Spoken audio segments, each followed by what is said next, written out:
बच्चों, मैं दोबारा से आप लोगों के सामने आज एक नया चैप्टर नया वीडियो लेके आया हूँ, जो कि चैप्टर सेम है लेकिन कॉन्सेप्ट में हर वीडियो में अलग अलग होते हैं, तो प्लीज थोड़ा ध्यान से सुनने वाली बात है। और आज का टॉपिक पढ़ने से पहले, जो कि थोड़ा सा टफ टॉपिक है, और प्लीज यार मेरी वीडियो पुरानी वीडियो जरूर देख लेना, क्योंकि उसके पढ़े बिना ये चीजें समझ में नहीं आएंगी। सो प्लीज हम अपना दोबारा से जो मतलब की जो क्वेश्चन है, कॉन्सेप्ट है, उसको दोबारा पढ़ते हैं। तो सुनिए, चैप्टर का नाम है मतलब कि जो एग्रीगेट डिमांड है, चैप्टर 7 है मैक्रो इकोनॉमिक्स, जो आप लोग की क्लास 12 के लिए है। तो equation of consumption function, consumption function है बेटा। तो कंजम्पशन का मतलब क्या होता है कि वो चीज जो हम कंज्यूम करने के लिए खर्च करते हैं, वो टोटल खर्चा हमारा क्या कहलाता है, कंजम्पशन कहलाता है। जो कि मैंने इक्वल टू लिखा, मैं C for consumption equal to C bar plus B Y. ये क्या है? सी बार का मतलब होता है ऑटोनॉमस इन्वेस्टमेंट, मतलब वो इन्वेस्टमेंट जो बिना किसी इनकम के इंक्रीज और डिक्रीज हुए बिना ही हम मतलब कि बिजनेस यानी कि अपनी अर्थव्यवस्था के अंदर खर्च करने में लगे हुए, अर्थव्यवस्था मतलब इकोनॉमी के अंदर खर्च करने में लगे हुए हैं।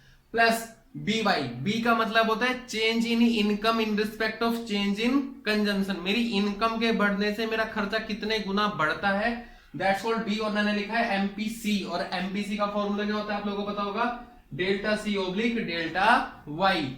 और बी का मतलब तो समझ में आ गया, और वाई यानी कि जैसे जैसे मेरी इनकम इंक्रीज करेगी वैसे वैसे मेरा खर्चा भी इंक्रीज करता हुआ चला जाएगा। तो कंजम्पशन कैसी हो गई, दो सी bar plus B Y. Clear है बच्चों? नेक्स्ट है equation of saving function. Saving का जो है इसी के रिस्पेक्ट में लिखा हुआ है, लेकिन देखो चेंजेस क्या है। ये जो प्लस है ये माइनस में कर दिया है, ये प्लस बिल्कुल सेम है। ये जो बी लिखा हुआ है इसकी जगह मैंने क्या लिखा, 1 माइनस बी इंटू में वाई, 1 माइनस बी इंटू में वाई। पहले क्या था, केवल बी वाई, और इस बार क्या होगा 1 माइनस बी वाई। ऐसा क्यों हुआ? तो इस चीज को समझने के लिए मैंने कुछ यहाँ पे चीजें लिखी हैं, वो समझने वाली बात है। तो देखिए, सेविंग का मतलब क्या होता है कि वो इनकम, वो सेविंग का पार्ट होता है उस इनकम में से जो खर्च करने के बाद बच जाती है। तो सेविंग इक्वल टू क्या होता है, वाई माइनस सी, वाई माइनस सी। तो ठीक है, और इस सी का मतलब क्या हुआ, इस सी का मतलब मैं आप लोगों को ऑलरेडी डिफाइन कर चुका हूं। इस सी को मैंने यहां रखा, क्लियर है बच्चों?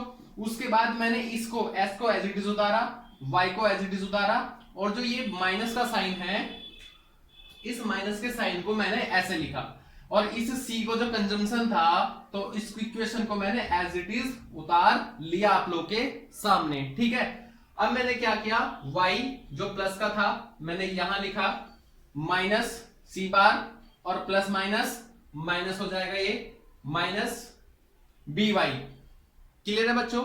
मैं दोबारा बोल देता हूं, इस y को मैंने यहां लिखा हुआ है, और जो सी बार है प्लस माइनस माइनस में हो जाएगा, प्लस माइनस ये भी माइनस में हो जाएगा बी वाई, और ये इक्वेशन निकल कर आ गई। ठीक है, उसके बाद मैंने क्या किया, इस y को एज इट इज कॉपी करा, एज इट इज उतारा। अब मैंने क्या किया, इन दोनों में से मैंने क्या लिया, माइनस का साइन जो है मैंने बाहर ले लिया। उसके बाद बच्चों क्या हुआ, जो माइनस सी है मैंने एज इट इज उतारा, इन दोनों में से प्लस का y मैंने कॉमन ले लिया, प्लस y मैंने क्या लिया, कॉमन, ब्रैकेट लगाया, प्लस अगर मैंने y यहां से ले लिया तो बोल दू माइनस का b बच जाएगा, तो माइनस b और प्लस 1, ये इक्वेशन आ गई।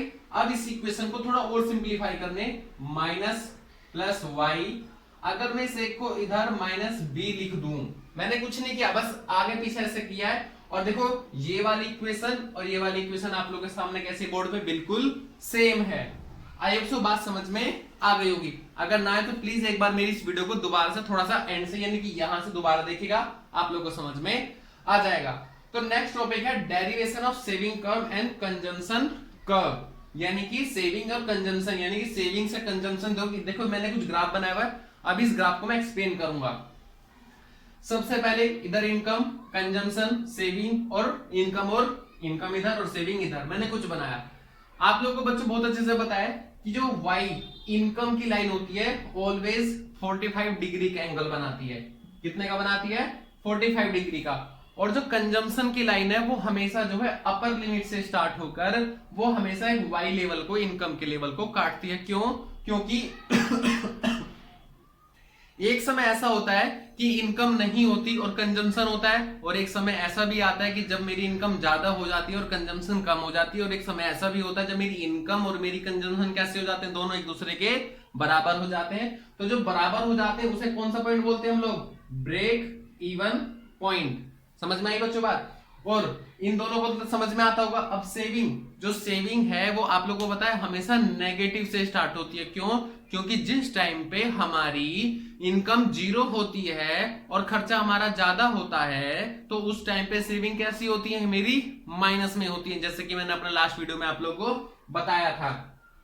तो सेविंग की जो लाइन है वो माइनस एक्सिस से स्टार्ट होकर प्लस में जाती है। कब? जब हमारी प्लस की तरफ कब जाएगी, जब हमारी इनकम ज्यादा होती चली जाएगी और कंजम्पशन कम होती चली जाएगी। और ये वाला जो पॉइंट है, ये वाला पॉइंट हमारा इस वाले बिंदु पे आके मिलता है। क्यों?